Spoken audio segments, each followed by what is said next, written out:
Welcome to Moments with Marianne. I'm so delighted we're spending this time here today.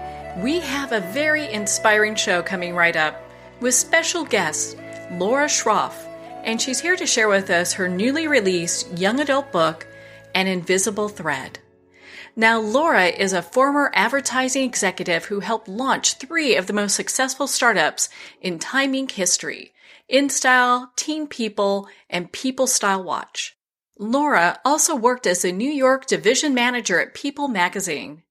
Since the release of An Invisible Thread, Laura has been a keynote speaker at over 300 schools, libraries, charities, and bookstores, encouraging people to find their own visible thread of connection and appreciate small, powerful acts of kindness. So let's welcome to the show, Laura-Schroff. Well, Marianne, thank you so much for having me on your show. I very much appreciate it. Yes. Oh, yeah. What an honor it is to spend this time with you and, of course, to talk about this book. And, I've got to ask you, there's so many questions I have, but why don't we start, I think, with one that everyone's thinking of. It's like, why did you adapt this book into a young adult book? I adapted An Invisible Thread into a young reader's edition because when An Invisible Thread was released in 2011, I never could have imagined that it would be adopted by schools all across the country. So I've probably spoken at about 100 schools.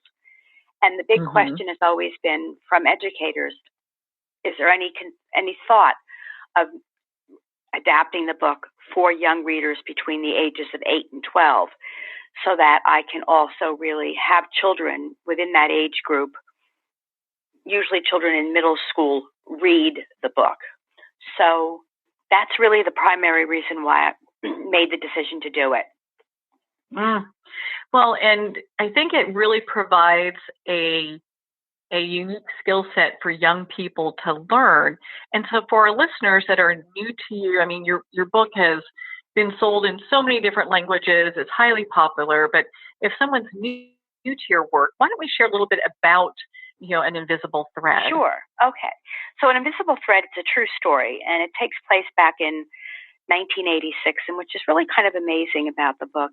It seems to be timely, and also, which I'm so proud about, is that it seems to be timeless. So back in 1986, as I was walking up West 56th Street in New York City, a young boy by the name of Maurice stopped me and said, "Excuse me, lady, do you have any spare change? I'm hungry." And originally I said no, and I walked away.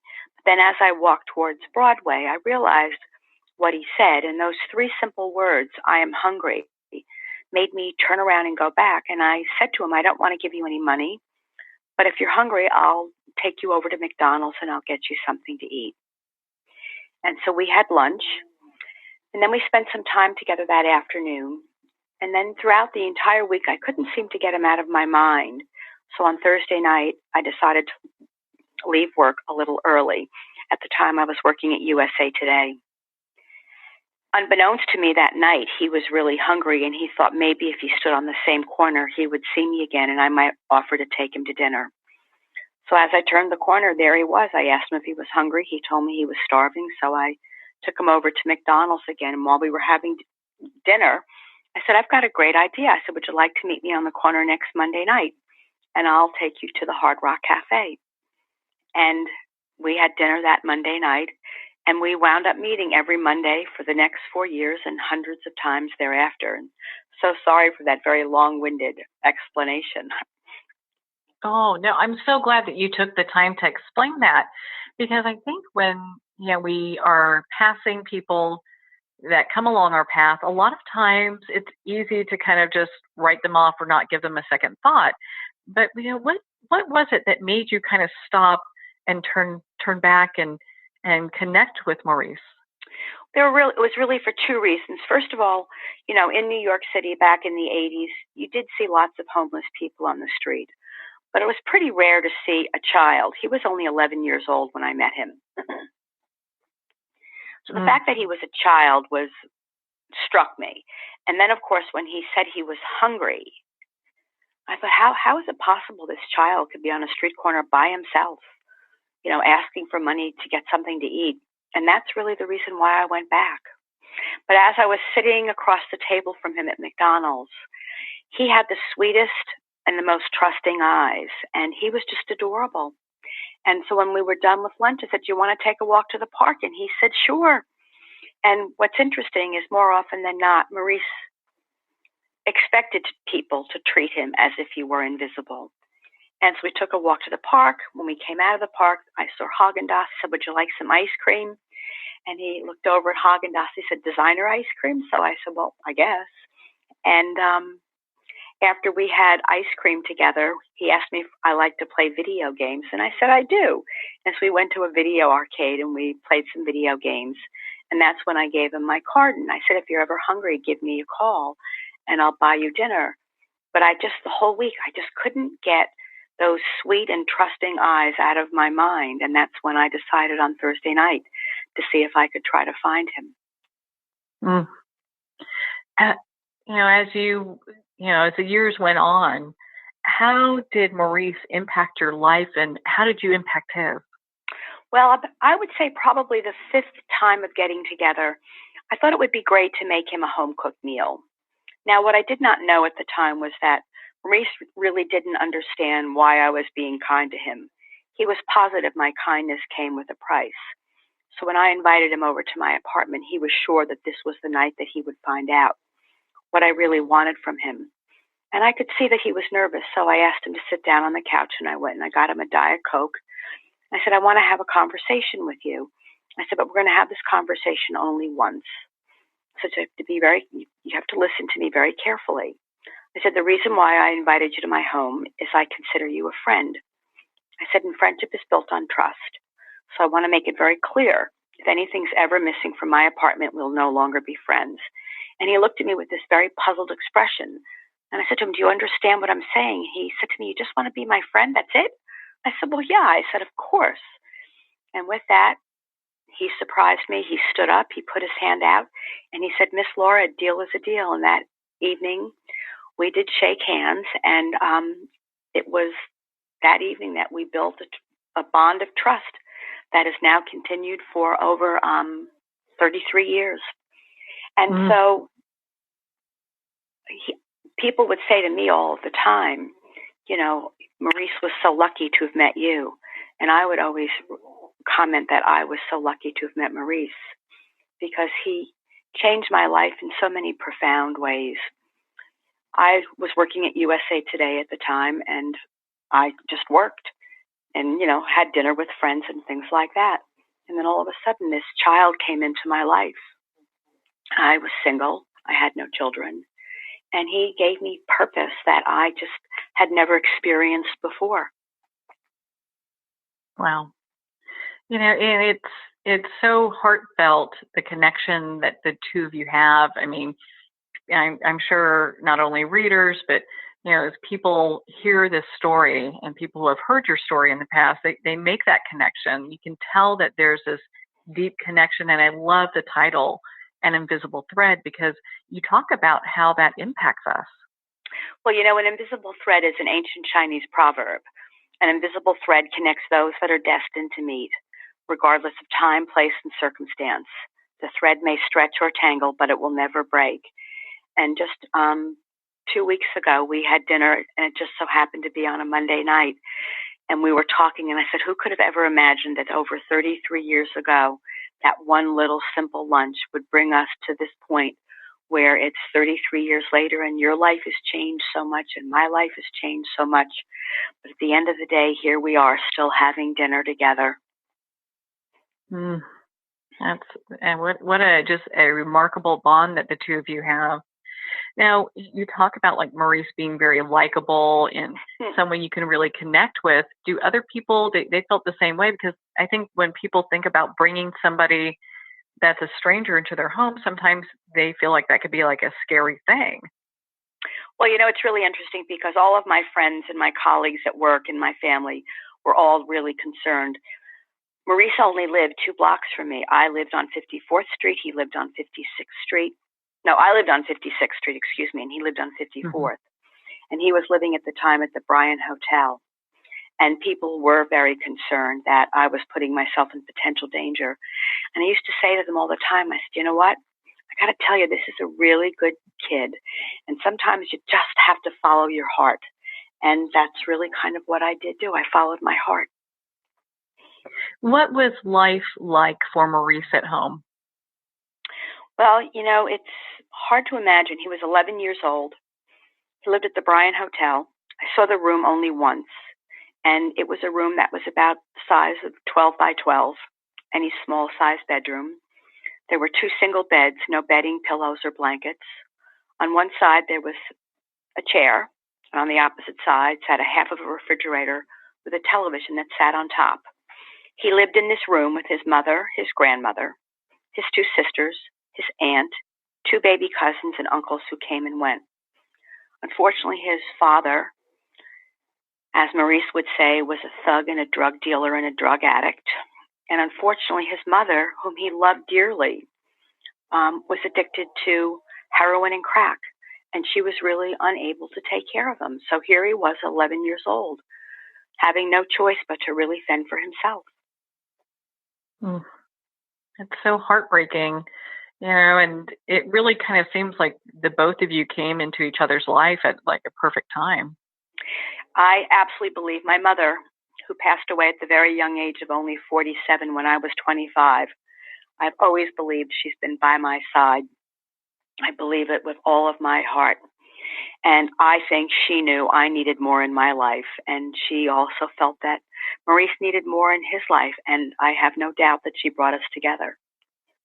Yeah, some of that divine intervention went on there for sure, it feels like, right? It's really interesting. Every speaking engagement I go to, there's always a Marie, a Mary, or a Maria in the room. And I know it's my mother's simple way of telling me that she's with me. So when I saw today and I was reviewing everything, that your name was Marianne, I thought, oh, isn't that nice? She's with me today. Aw, you're going to love that. No, well, and I love how these stories unfold, people's lives unfold. I mean, Maurice is just a remarkable individual, and so are you. You both are just very remarkable individuals that would take time and notice one another. And is that like one of the things that you want young adults to learn? The Young Readers Edition, I'm very excited about it because I do believe that children are never too young to teach them to be kind and make them more aware of how kindness can really make a difference. So with the Young Readers Edition, it is being targeted to children ages 8 to 12. And I've been very blessed to also have a co-writer, Alex Trezanowski, who has worked with me on all of my books. But writing this book, for children between the ages of 8 and 12, first of all, it's in the voice of Maurice. So it's from an 11-year-old boy's perspective. Maurice today is 45 years old, so you can only imagine how old I am. But, of course, we had to tone the book down. So, for example, in the big book, An Invisible Thread, we talk about how his mother, was addicted to heroin and crack. And there, are stories in the book that are pretty harsh. But in the Young Readers Edition, Maurice's mother is not addicted to drugs. She just has a sickness. I felt that it was really important, for children who want to put 2 and 2 together. I would prefer for them to speak to their teachers or to their parents about drug use and it not be so blatant in the book. So the Young Readers Edition is told, in a much softer, more innocent voice. But I do believe that we have been able to keep the heart of the story there. I also came from a pretty volatile childhood, so a lot of the stories from my childhood that are in An Invisible Thread are not in the children's book because they would just be too harsh for children to read. In fact, over the last summer, I gave the manuscript to 8 children between the ages of 8 and 12 and asked if they could read the book and then provide a review. And I felt 100% comfortable giving this book to children and saying, and having them read it. Parents have asked me on many occasions, how old can my child be to read An Invisible Thread? And I have always said anything under 13 years old. I highly recommend you either read the book first or you read the book with your child, but that anything under 13 years old, they're too young to read the adult book of An Invisible Thread. Yeah. Yeah. I mean, there's just some topics that with age may be better, you know? Totally. Absolutely. Well, and you know, the Invisible Thread, An Invisible Thread it gives such a beautiful accounting of both your story and Maurice's. You know, when we look at when it comes to a point, I mean, you get married and then you guys start spending less and less time together. How was that like for you? Well, you know, it's so interesting because we've now known each other for 33 years. And, you know, we can sometimes go weeks on end without speaking to each other just because his life is busy, my life is busy. Mm-hmm. And then we'll pick up the phone and we'll talk, and it will be just like we left off just yesterday with any really solid, strong relationship. You know, sometimes you can go, you know, a short period of time or a period of time without speaking, but the moment you start to speak, you just kind of pick up from where you left off. And the thing that I'm most proud about with Maurice is, you know, people don't understand how difficult it is sometimes for children to break cycles. They don't break these cycles not because they don't want to, but because they don't even know it's a cycle that needs to be broken. You know, they're living in a norm in an abnormal situation, but they don't really know that it is. And it's not until you open up their eyes to another kind of environment, pardon me, that they then realize it. You know, Maurice thought his life seemed pretty normal until he started to see my life. And so the wonderful thing about Maurice is he broke that cycle. And he's been married to Michelle for 20 years. They've been together for 25 years. They have an absolutely beautiful family, and all the kids, thank God, I always knock on wood, are doing really well. And his children will never know from poverty, hunger, and violence. They just won't. And his children's children will be even that much further removed from it. But that's a really hard cycle to break when you don't know the difference. You know, one of the stories in An Invisible Thread, which people love, is when he came out to my sister Annette's house on Long Island. And my sister's children were about the same age as Maurice. And he had never been outside of New York City, so the whole day was really magical for him. But driving home that night, I asked him what his favorite part of the day was. And I thought it would be that he was playing on the swings with Colette, Derek, and Brooke, or going for a bike ride with Derek. And he said, Miss Laura, I love that room. I said, what room? He said, you know, that fancy room where we had dinner. And I said, well, that's called a dining room. I said, why? He said, I love that big table. He said, now everybody was laughing and talking and sharing so much love across the table. He said, I thought the food was great. He said, but you know, he said, someday, he said, when I grow up, he said, I want to have a room just like that. And I realized in that moment that I was making a difference. And today, when you go into Maurice's cramped apartment, he doesn't have a living room. He has a dining room with a large dining room table, and that's where he and his family hang out. You've got to love that, though, because for him, you can hear how that was about community and love and togetherness, you know? And I think with the Young Readers Edition, too, what I'm excited about is that it really does, first and foremost, open up the eyes. It opens up to children who come from fortunate families to see how blessed they are, that something as simple as sitting down at a dining room table and having dinner is something that they should not take for granted, that they should really understand that they're really lucky, because 1 in 4 children in America today are still hunger deprived. And so for the children who are fortunate, they come away from the book feeling like they're really lucky. They're fortunate and they should count their blessings. And for children who are less fortunate, they come away with this sense of hope that they too can break away from the kind of life that they're living. Mm-hmm. It shows them that there's actually a cycle there that can't be broken. Yes. So where they may not have even realized before that was even something to look at. Yeah. And also in the back of the book, which I love, and I talk about it, I've done quite a few schools already, and God, the children between the ages of 8 and 12 are just so absolutely adorable. I mean, I'm like in my glory. I can't even get over it. And then we do the Q&A, and of course, their questions are so innocent and they're so sweet.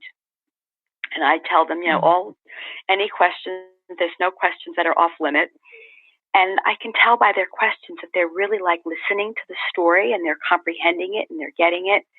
But then I turn it over to what they think are small acts of kindness. And in the back of the book, there is a listing of lots of acts of kindness that the children can incorporate into their lives every day. Something as simple as thanking the people who serve them lunch every day, or saying thank you to the people who keep their schools so sparkling clean. Or if you see a child who's sitting alone during lunch, invite that child over to your table, so that no one has to have lunch by themselves. The same thing with recess. Or invite that child to a party because they want to come to your party, but they're not part of your group. And you can just, when you listen to what children say they think are small acts of kindness, it's just truly amazing. And I feel so enormously blessed to have this opportunity to be able to speak at schools and to meet with children of this age group. I mean, I can't get over it. And the name of the book, I know that you've commented on it and you love it. When we were working on the manuscript, every name I came up with, Alex didn't like, and every name he came up with, I didn't like. And I was rushing and I had to go to a birthday party. So I ran downstairs to Duane Reade, which is kind of like a CVS or a Walgreens, where normally I would go to my actual card store. And I stood in front of the cards. I had never purchased a card in Duane Reade.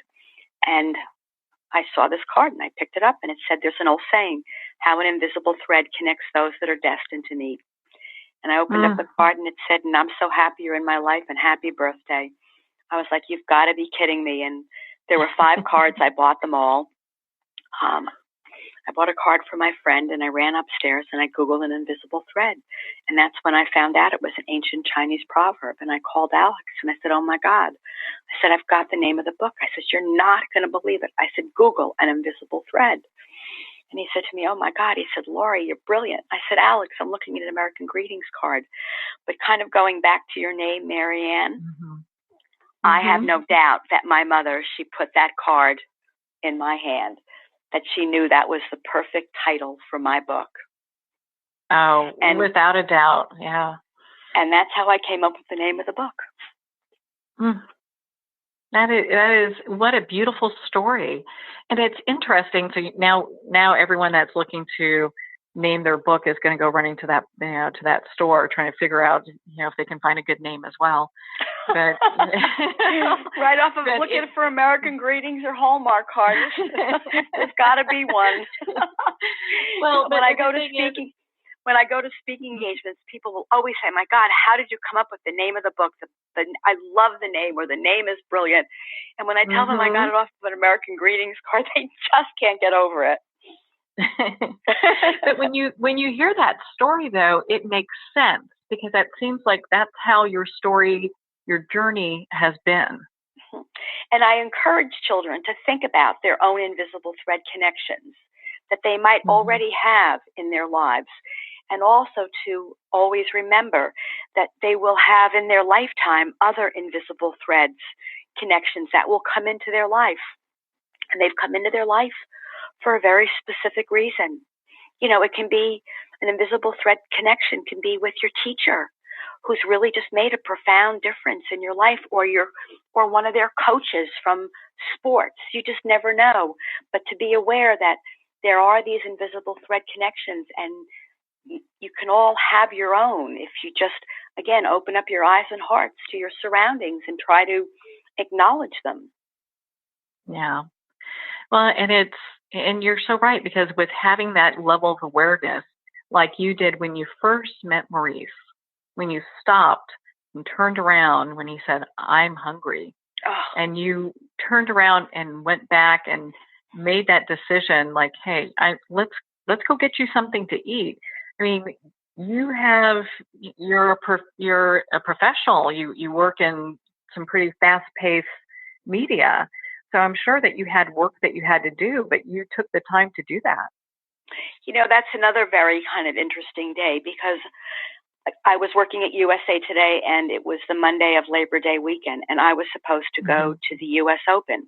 And I woke up that morning, and it was pouring rain, and the Open was canceled. So it just so happened that day I had no plans because I wasn't going to the Open. And, in the early afternoon, finally the sun came out, and I decided to go for a walk. But I was just going for a walk, and that is when I met Maurice. So that too, I think, happened for a reason, because you're right. I, was working in advertising, and I was always working. One of the things that I got from both of my parents is a work ethic. And, but that particular day I had no plans. It's interesting with that type of work. And people don't really understand how advertising executives, how intense that work is, and how intense doing the media type of work, how much demand there is on people. So to have that free time is really divine within itself. The whole thing, I look back on it all, and it really does kind of take my breath away. People have been telling me for years and years and years, you should write a book. And I'm like, write a book? It's just our story. And then finally, when I did take an early retirement package from Time Inc. and I had some time, I decided to sit down and kind of work on my book. But I never in my wildest dreams ever could have imagined it would resonate, with hundreds of thousands and thousands of people all across the country and around the world. In fact, I just sent an email to a woman this morning. She read my book in Turkey, and she translated it. And then she said that she just recently had 2 encounters with 2 boys, and it was because of an invisible thread. It takes my breath away. Yeah, wow. Turkey. To see the impact that makes, I mean, it's interesting when you have something this profound as an invisible thread that reaches people, not only the young people, but people in other countries. You never know the impact that's going to make in one person's life, let alone like a community. Well, that's kind of like it is my hope that the takeaway is, you don't have to change the world, but if we can all just do one small act of kindness, or try to make a difference every day in just a small little way, imagine the ripple effect that it can have. Because, there's another woman that I think is wonderful. Her name is Dr. Dale Atkins, and she came out with a book recently called The Kindness Advantage. In fact, she has a chapter in another book that I did, which is Angels on Earth. And she's a kindness expert. And she talks about how kindness is contagious, and how the more you do it, the more you want to incorporate it into your day, because it makes you feel good. And her book is doing really well, too.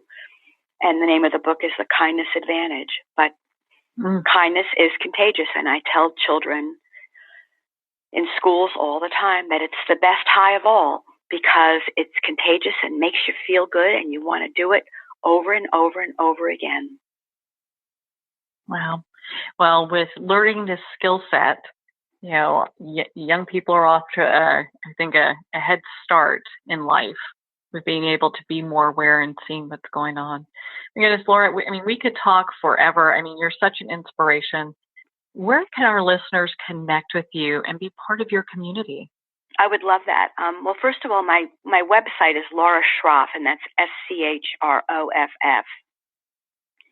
And Schroff.com. Yeah. laura-schroff.com, yes. And then I'm on Facebook. I have an author page, and then I also have Laura Carino Schroff on Facebook. I'd love for them to Facebook me, become friends with me.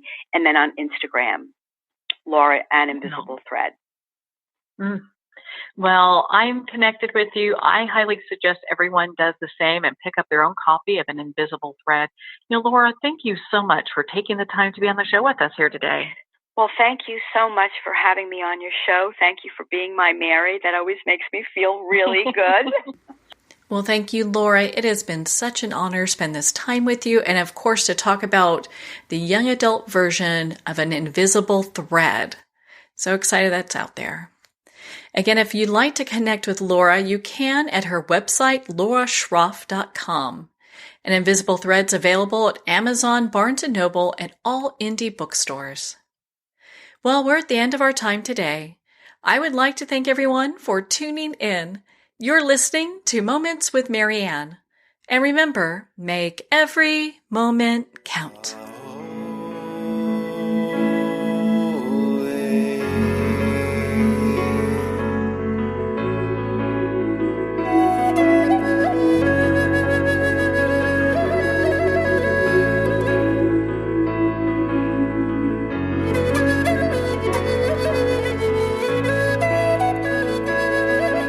In a single moment, your life can change. Moments with Marianne is a transformative hour that covers an endless array of topics with the best of the best. Her guests are leaders in their fields, ranging from inspirational authors, top industry leaders, and business and spiritual entrepreneurs. Each guest is gifted and a true visionary, a recognized leader in her own work, and while teaching others to develop, refocus, and grow, Marianne will bring the best guest and sometimes a special surprise. Don't miss this. You never know just which moment will change your life forever. Moments with Marianne airs every Sunday, Monday, Thursday, and Friday at 8 p.m. Eastern and 5 p.m. Pacific Time.